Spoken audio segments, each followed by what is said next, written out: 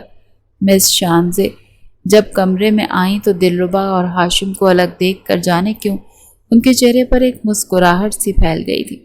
ایک بار پھر ہاشم سب کی نظروں سے بچتا بچاتا ہوا جلدی دلربا کو بھی مکمل نظر انداز کرتا مس شانزے کو بڑے غور سے دیکھ رہا تھا۔ اس کی آنکھوں میں جو چمک تھی، جو زہر تھا، دلربا کو وہ اندر تک جھلستا رہا تھا۔ وہ تو یہ چاہتی تھی کہ ہاشم کو صرف وہی نظر آئے، اس کے علاوہ ہاشم کسی لڑکی کی طرف آنکھ اٹھا کر بھی نہ دیکھے۔ بریک کے بعد جب سب سٹوڈنٹس کینٹین کی طرف بھاگے تھے تو ہاشم ایک بار پھر بک لے کر مس شانزے کے پاس جا چکا تھا۔ کہنے لگا، مس آپ کل کچھ کہہ رہی تھی؟ شانزے کہنے لگی کہ ہاں، کہہ تو میں بہت کچھ رہی تھی، شاید تمہاری وہ کزن سے پسند نہیں ہے کہ میں تم سے بات کروں یا تم مجھ سے کچھ سیکھنے آؤ۔ ہاشم کہنے لگا، آپ اس کی فکر مت کریں مس، اس کی تو میں نے ایسی کلاس لی ہے نا کہ دوبارہ میرا نام بھی نہیں لے گی۔ میں آپ کے ساتھ اس کالج سے ہٹ کر بھی بات کرنا چاہتا ہوں، آپ مجھے بہت اچھی لگتی ہیں۔ یہ سن کر شانزے مسکرائی تھی اور اگلے ہی لمحے اس نے بے دھڑک ہو کر اپنا نمبر ہاشم کو دے دیا۔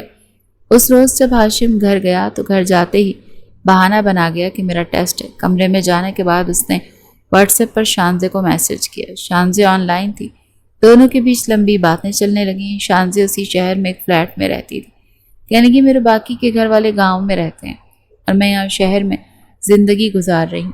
اس کالج میں میری جاب لگ گئی، سیلری بھی اچھی ہے، اس لیے مجھے کسی طرح کی کوئی پریشانی نہیں ہے۔ ہاں، میرا کوئی دوست نہیں ہے، اس لیے مجھے تھوڑی بوریت ضرور محسوس ہوتی ہے۔ ہاشم مسکرا کر کہنے لگا، لے ٹیچر جی، میرے ہوتے ہوئے آپ بور ہو کیسے سکتی ہیں؟ میں آپ کو بالکل بھی بور نہیں ہونے دوں گا۔ ویسے آپ اپنا ایڈریس تو بتائیں۔ شانزے انکار کرنے لگی، کہنے لگی، بالکل نہیں بھائی، میں تمہیں ایڈریس کیسے بتا دوں؟ تم تو میرے گھر ہی پہنچ جاؤ گے، مجھے تنگ کرنے لگ جاؤ گے۔ تو وہ کہنے لگا، ارے مس، میں ایسا کیوں کروں گا، شریف گھر کا لڑکا ہوں۔ ویسے بھی اگر کسی طرح کوئی مدد چاہیے ہوئی تو آپ مجھے بتا دینا، میں کر دوں گا۔ میں اس شہر میں تقریباً سب کو ہی جانتا ہوں۔ کالج میں تو دونوں بس ٹیچر اسٹوڈنٹ کی حد تک ہی تھے، مگر دھیرے دھیرے ان کا رشتہ کافی آگے بڑھتا جا رہا تھا۔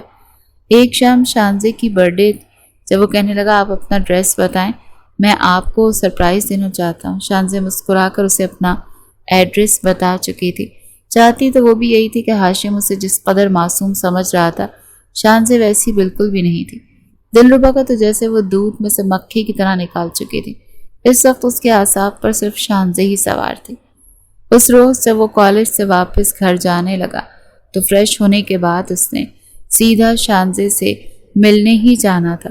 اس کے پاس پاکٹ منی تھی، وہ ان پیسوں سے اس کے لیے کیک، گفٹ، پھول لینا چاہتا تھا۔ اپنے باپ کے پیسوں سے اس نے 2 ہاتھ بھی کر رکھے تھے۔ ایک خوبصورت سی سونے کی انگوٹھی بھی اس نے لے رکھی تھی کہ شانزے کو گفٹ کروں گا اور آج ہی اپنی محبت کا اظہار بھی کر دوں گا۔ جیسے وہ یہ سب کچھ سوچتا بائک پر جانے لگا تو اسے دلربا کھڑی دکھائی دی۔ شاید ابھی تک شہیر اسے لینے نہیں آیا تھا۔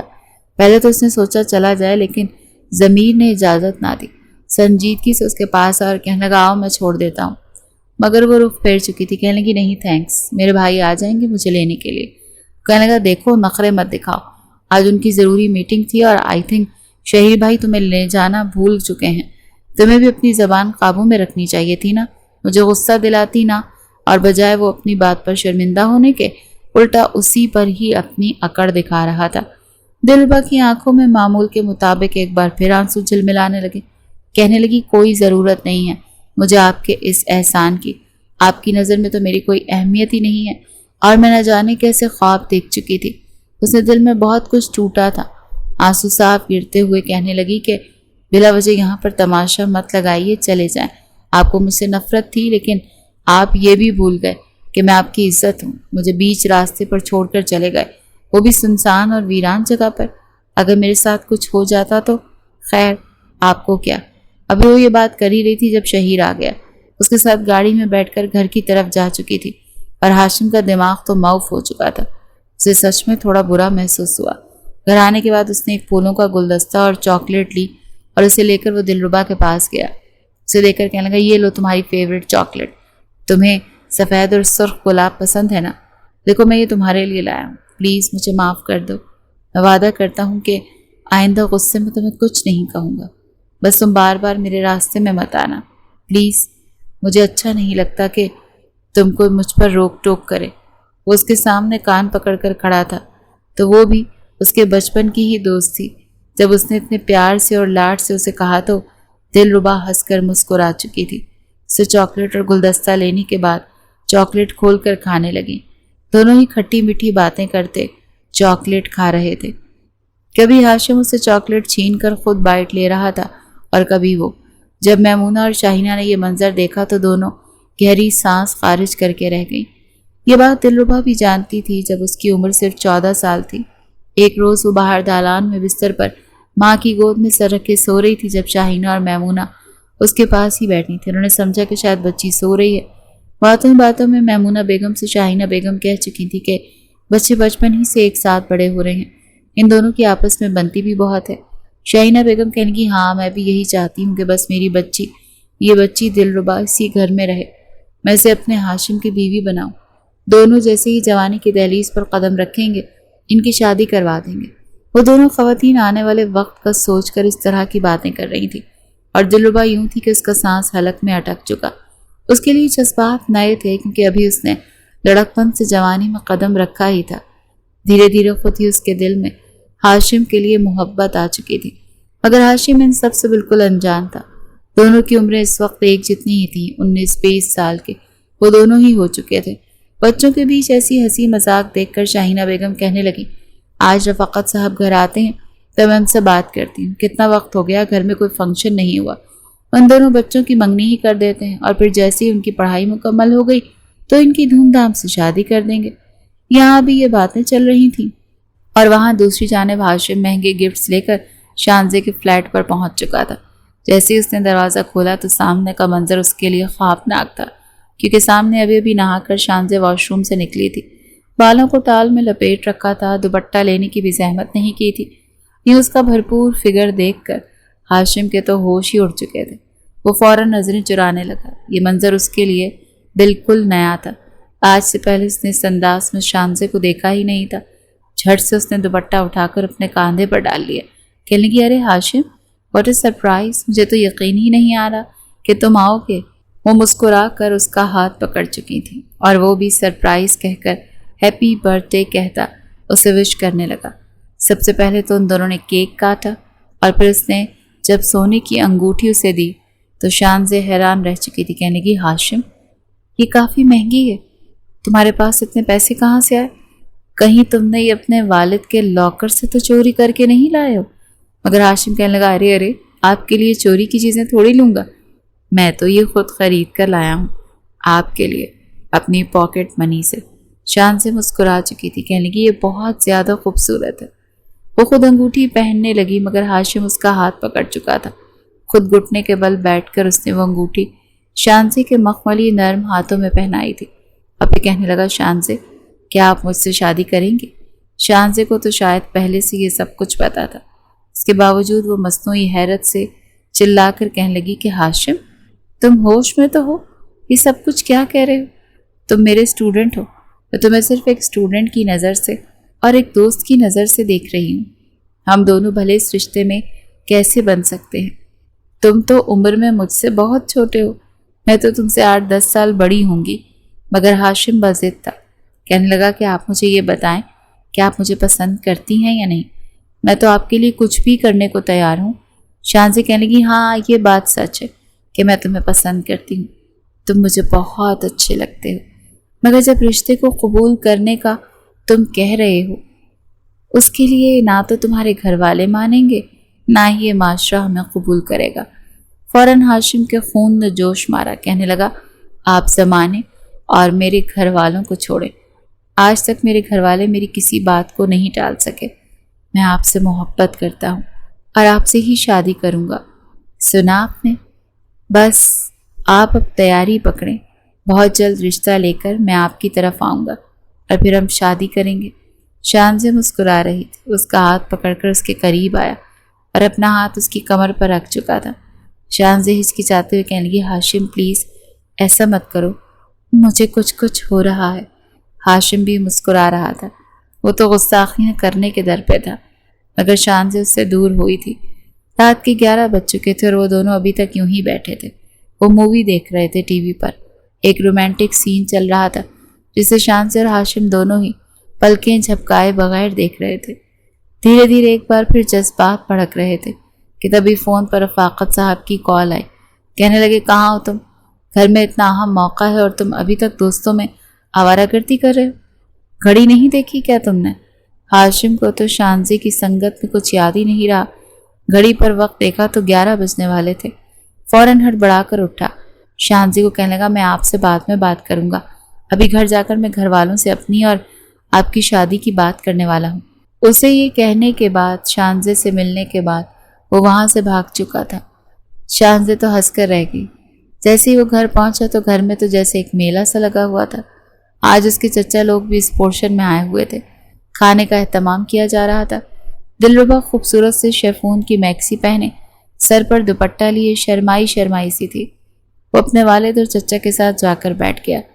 کھانے سے فارغ ہونے کے بعد سب ایک ساتھ بیٹھے اور رشتے کی بات چلا دی۔ رفاقت صاحب مسکرا کر کہنے لگے، بیٹا ہم نے تمہارا رشتہ بہت سال پہلے سوچ لیا تھا کہ دلربا سے طے ہوگا، اور اب ہم چاہتے ہیں کہ یہ بات تو پہلے ہی سے پکی ہے، تو کیوں نہ 2 دن بعد جمعے کے روز شام کو منگنی کا فنکشن رکھ لیں، تھوڑا ہلہ گلہ ہو جائے گا، پھر رشتے دار عزیز و اقارب بھی آ کر ملیں گے۔ جیسے ہی ہاشم نے یہ سنا تو اس کے پورے چہرے کے تاثرات ہی بدل گئے۔ وہ کسی سے بھی ڈھکے چھپے نہ رہ سکے۔ وہ فوراً اپنی نشست سے اٹھ کر کھڑا ہوا، کہنے لگا، یہ کیا کہہ رہے ہیں آپ لوگ؟ میں تو دلربا کے لیے کبھی بھی ایسا نہیں سوچ سکتا۔ یہ تو صرف میری کزن ہے، میں تو اسے پسند ہی نہیں کرتا، میں تو کسی اور کو پسند کرتا ہوں۔ وہ ایک دم سے یہ سب کچھ بول چکا تھا اور سب کو تو جیسے سانپ سونگھ گیا۔ ہر کوئی اسے ہی دیکھ رہا تھا۔ دلربا کو تو لگا جیسے پوری دنیا کی ضلالت اس کے منہ پر مل دی گئی۔ وہ سر جھکا چکی تھی۔ دلربا تو روتے ہوئے وہاں سے اٹھ کر اپنے پورشن میں چلی گئی۔ رفاقت صاحب کہنے لگے، کیا بکواس کر رہے ہو؟ شرم آنی چاہیے تمہیں، تمہارا رشتہ دلربا سے طے ہو چکا ہے۔ مگر وہ تو اس قدر باغی ہو چکا تھا کہ چلا کر کہنے لگا، مجھ سے پوچھا آپ نے؟ کس کی مرضی سے آپ نے یہ سب کچھ کیا؟ جب مجھے یہ پسند ہی نہیں ہے، میں اس سے شادی کیوں کروں؟ میں شانزے کو پسند کرتا ہوں، اسی سے شادی کروں گا۔ ایک دم سے بات بگڑ رہی تھی۔ رفاقت صاحب تو اسے تھپڑ مارنے کے لیے آگے بڑھے، جب جمیل صاحب نے روک دیا۔ یہ بچے ان کے لیے سانجھے تھے۔ کہنے لگے، ارے رفاقت بھائی، بچے پر ہاتھ مت اٹھائیں، جوان خون ہے، بلا وجہ کوئی غلط قدم نہ اٹھا لے۔ آپ ٹھنڈے دماغ سے اس کی بات کریں، ہمارے گھر کی بات ہے۔ اگر یہ دلربا کو پسند نہیں کرتا تو کوئی بات نہیں، میری بیٹی بھی اتنی گئی گزری نہیں ہے کہ اس کے انکار سے میری بچی پر کسی طرح کا کوئی فرق آئے گا۔ اچھے سے اچھا لڑکا اس کے لیے میسر ہوگا، مگر جوان بچے ہیں، ہاتھ مت اٹھائیں۔ جمیل صاحب کو یہ بات بری تو لگی، مگر گھر کی عزت کا سوال تھا، اسی لیے رفاقت صاحب کو پیچھے کرنے لگے۔ میمونہ اور شاہینہ تو حیرت سے آنکھیں پھاڑے یہ منظر دیکھ رہی تھی۔ جب وہ بتانے لگا کہ مجھے اپنے کالج کی ٹیچر پسند آ گئی ہیں اور میں انہی سے شادی کرنا چاہتا ہوں۔ جب عمر کا فرق پوچھا گیا تو اس سے 8 سال بڑی تھی۔ وہ اپنے موبائل سے اس کی تصویر بھی دکھانے لگا، جسے دیکھنے کے بعد تو شاہینہ بیگم کا پارا ہی ہائی ہو چکا۔ بیٹے کو بالوں سے پکڑ کر 2 تھپڑ منہ پر مار کر کہنے لگی، یہ پسند ہے تمہیں؟ یہ بے شرم انسان تمہاری ماں کی عمر کی ہے۔ یہ چلو تمہاری عمر کی ہوتی تو بات الگ تھی، میں تمہیں اس کے ساتھ بیاہ دوں۔ ہوش میں تو ہو تم؟ پورے خاندان میں ہم پر تھو تھو ہوگی کہ کیا تمہاری عمر کی لڑکیاں نہیں رہی تھیں جو اس عورت سے تمہاری شادی کروا دی؟ یہ سب کچھ سن کر تو ہاشم غصے میں آ چکا تھا۔ خبردار، خبردار، جو آپ نے شانزے کے بارے میں کچھ بھی کہا، میں اس سے محبت کرتا ہوں، اسی سے شادی کروں گا۔ رفاقت صاحب نے تو یہاں تک کہہ دیا کہ اگر تم نے دوبارہ اس لڑکی کا نام لیا تو میں تمہیں اپنی جائیداد سے آگ کر دوں گا، نکال دوں گا اس لڑکی کا خیال اپنے دماغ سے۔ تم اس سے شادی نہیں کرو گے۔ مگر اپنے سارے گھر والوں سے رشتہ ختم کر کے وہ وہاں سے نکل آیا تھا۔ کہ میں آپ سب کو تو چھوڑ سکتا ہوں مگر شانزے کو نہیں۔ اوپر والے پورشن میں اپنے کمرے کی کھڑکی سے دلربا یہ سارا منظر دیکھ رہی تھی۔ آنکھوں میں آنسو تھے۔ اس کی محبت کو تو جیسے ہاشم پیروں تلے روند کر جا رہا تھا۔ اپنی بائک پر بیٹھنے لگا تو رفاقت صاحب نے اس سے بائک چھین لی۔ کہنے لگے کہ تم میرے ٹکڑوں پر ہی اب تک یہ عیاشی کرتے رہے ہو، اب تم میری کسی چیز کو ہاتھ نہیں لگاؤ گے، دفع ہو جاؤ یہاں سے، اور اب دوبارہ کبھی ہمیں اپنی شکل بھی مت دکھانا۔ جیسے جیسے وہ اسے دھکے دے کر نکال رہے تھے، دلربا تو پھوٹ پھوٹ کر رو رہی تھی۔ ایک آخری نظر ہاشم نے اوپر کھڑکی کی طرف ڈالی تھی، جہاں پر اسے روتا ہوا دلربا کا چہرہ نظر آیا تھا، مگر وہ ستم گر اپنا رخ پھیر کر وہاں سے جا چکا تھا۔ غصے سے گھر کے باہر پڑے ہوئے کچرا دان کو اس نے لات ماری تھی اور نظروں سے اوجھل ہو گیا۔ جیب میں جو پیسے تھے اس سے وہ ٹیکسی کر کے دوبارہ شانزے کے گھر پہنچ گیا۔ وہ نائٹ سوٹ میں ملبوس اس وقت ویڈیو کال پر اپنے ایک دوست سے بات کر رہی تھی۔ دروازے پر دستک ہوئی تو سامنے ہاشم کو دیکھ کر وہ ہڑبڑا سی گئی تھی۔ کہنے لگی، ہاشم تم یہاں، خیریت تو ہے؟ تمہیں ہوا کیا ہے؟ تھپڑ کھا کھا کر اس کے چہرے پر تو ویسے ہی سرخ نشان پڑے تھے۔ وہ اندر آ کر اسے سب کچھ بتانے لگا۔ کہنے لگا کہ میں آپ کی خاطر اپنے پورے خاندان والوں کو چھوڑ آیا ہوں۔ اس دلربا پر میں نے آپ کو فوقیت دی ہے اور اب میں آپ سے نکاح کروں گا۔ شانزے تھوڑی پریشان ہوئی، اسے سمجھانے لگی، مگر ہاشم تو بضد تھا۔ کہنے لگا، ہم خالی نکاح کریں گے، میں کوئی جاب ڈھونڈ لوں گا، پھر ہم دونوں ہنسی خوشی زندگی بتائیں گے۔ شانزے بھی مان چکی تھی۔ کہنے لگی، میری جو سیلری ہے وہ اتنی ضرور ہے کہ ہم دونوں کا اچھے سے گزارا ہو جائے گا۔ تم نے بہت اچھا فیصلہ کیا، میں اب تمہیں اتنی محبت دوں گی کہ تم سب کچھ بھول جاؤ گے۔ اگلے ہی روز وہ دونوں مسجد میں گئے اور وہاں پر شانزے اور ہاشم نے نکاح کر لیا تھا۔ نکاح کے بعد جب وہ گھر لوٹا تھا تو اس کے جذبات پہلے سے بھی زیادہ بھڑک چکے تھے، کیونکہ کم عمری ہی سے وہ لڑکے اور لڑکی کے بیچ ہونے والے تعلقات کے بارے میں جان چکا تھا۔ کچھ جذبات بھی کافی بھڑکے ہوئے تھے۔ اب شانزے جیسے سڈول جسم کی عورت اسے بطور بیوی مل چکی تھی۔ گھر آنے کے بعد اس نے شانزے کو باہر لاؤنج میں بٹھایا تھا۔ کہنے لگا کہ آپ تب تک کمرے میں نہیں آئیں گی جب تک میں نہیں کہوں گا۔ یہ کہہ کر وہ وہاں سے کمرے میں گیا۔ اپنے ساتھ جو ڈیکوریشن کا سامان لایا تھا اس نے اسے کمرے کو سجانا شروع کیا۔ کینڈلز جلا کر گلاب کے پھولوں سے خوبصورت طریقے سے پورے کمرے کو سجایا۔ پھر وہ خود آگے بڑھ کر آنکھیں بند کر کے شانزے کو کمرے میں لایا۔ کمرے میں آتے ہی شانزے تو بالکل حیران رہ چکی تھی۔ اگلے ہی پل بغیر دیر کیے ہاشم جو کب سے ترس رہا تھا شانزے کو اپنی باہوں میں بھر گیا اور اسے اپنے ساتھ بھینچ کر کہنے لگا، پتہ نہیں کب سے میں ان لمحات کا انتظار کر رہا ہوں کہ جب میں اور آپ ایک ہو جائیں گے۔ آخر میں نے آپ کو پا ہی لیا۔ آج رات ہم دونوں ایک دوسرے میں بالکل کھو جائیں گے۔ شانزے بھی اس کا پورا ساتھ دے رہی تھی۔ اسے بستر پر لے آیا اور پھر بالکل پاگلوں کی طرح وہ شانزے پر شدتیں لٹانے لگا۔ شانزے بھی اس کا پورا ساتھ دے رہی تھی۔ جب اس کے قریب آیا، چونکہ پہلی بار تھا تو وہ تھوڑا جھجک بھی رہا تھا۔ وہ تو یہ بھی محسوس کر نہیں پایا کہ جس عورت پر وہ اپنا تن من دھن گنوا چکا ہے اس عورت کی خاطر اپنے خاندان والوں کو چھوڑ کر آیا ہے، وہ پاک دامن ہے بھی یا نہیں۔ اس سے پہلے کہ وہ کسی مرد کے قریب آئی تھی، یہ وہی اس کی زندگی میں آنے والا پہلا مرد تھا۔ پوری رات اس کے ساتھ یہ رات یادگار بناتا رہا، اور اگلی صبح جب اس کی آنکھ کھلی تو شانزے فریش ہو کر ناشتہ بھی بنا چکی تھی۔ وہ انگڑائی لے کر اٹھا تو کہنے لگا، کیا مست نیند آئی تھی یار، ابھی بھی اس قدر سکون ہے کہ جی چاہتا ہے کہ بس سویا ہی رہوں۔ اگر شانزے اپنے گیلے بال اس کے چہرے پر مار کر کہنے لگی، ارے میرے سرکار اب اٹھ جاؤ، ناشتہ کر لو۔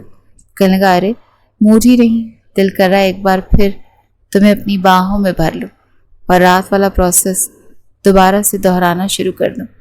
مجھے تو کل رات کے بعد آپ سے اور زیادہ محبت ہو چکی ہے۔ جبکہ شانزے تو شرما ہی چکی تھی۔ شادی کو 20 دن گزر چکے تھے اور ان 20 دنوں میں کوئی ایسی رات نہیں تھی جب دونوں نے یادگار نہ بنائی ہو۔ ایک شام شانزے اسے کہنے لگی، آج میری کچھ سہیلیاں مجھ سے ملنے آ رہی ہیں، تو تم سفید رنگ کا کاٹن کا سوٹ پہن لو، اس پر وہ واسکٹ بھی، وہ تم پر بہت جچتی ہے۔ کھانے کا پروگرام گھر پر ہی ہے تو تم میری ہیلپ کرو گے۔ وہ تو کب سے تیار تھا، دونوں مل کر کھانا تیار کیا تھا اور پھر ان کے آنے سے پہلے تیار ہو چکے تھے۔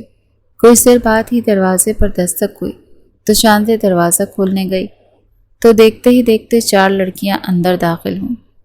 ایک پل کو تو انہیں دیکھ کر ہاشم کے کانوں سے دھواں نکلنے لگا۔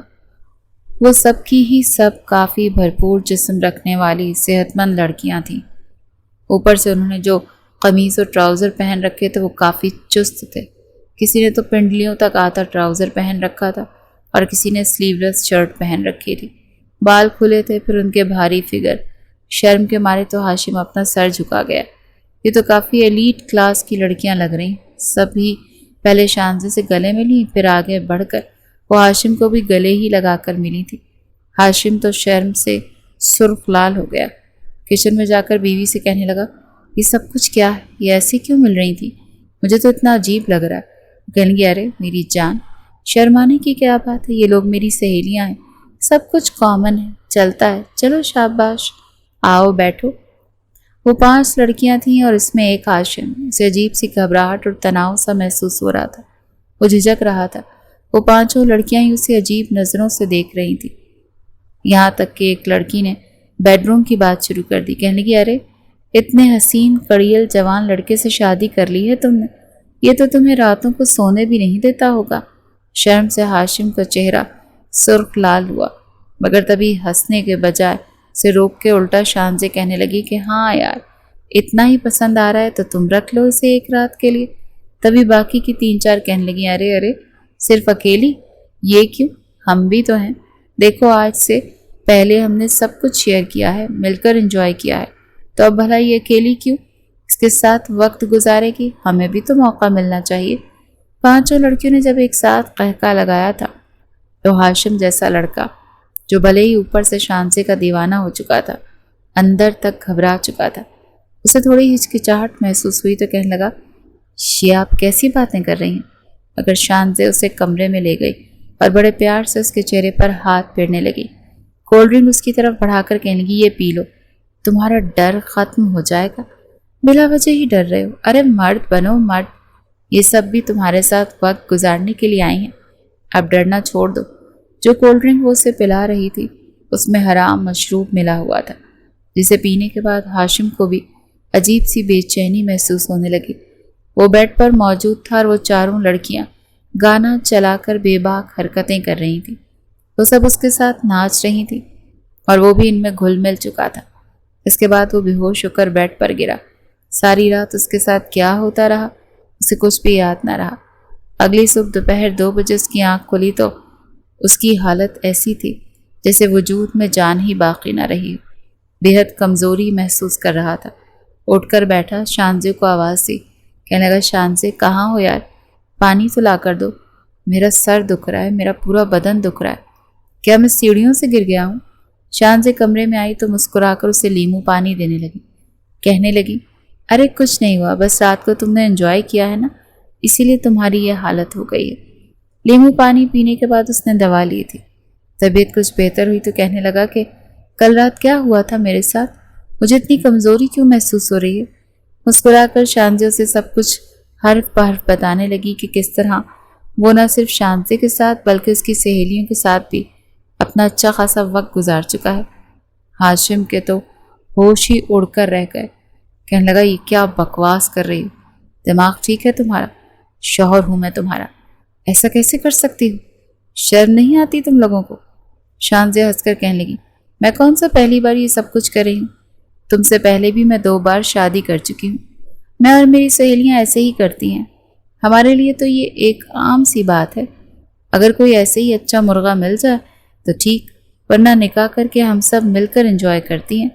یہ سب سن کر ہاشم کو لگا جیسے پوری دنیا اس پر ہنس رہی ہو، وہ تو سر پکڑ کر بیٹھ چکا تھا۔ کہنے لگا، تم مجھ سے عمر میں بڑی تھی، میں نے تم سے اس لیے شادی کی کیونکہ میں تمہیں پسند کرتا تھا، اگر مجھے اندازہ ہوتا کہ تم ایسی ہو تو میں کبھی بھی تم سے شادی نہ کرتا، تبھی تمہیں دیکھ کر میری ماں تمہاری اصلیت پہچان چکی تھی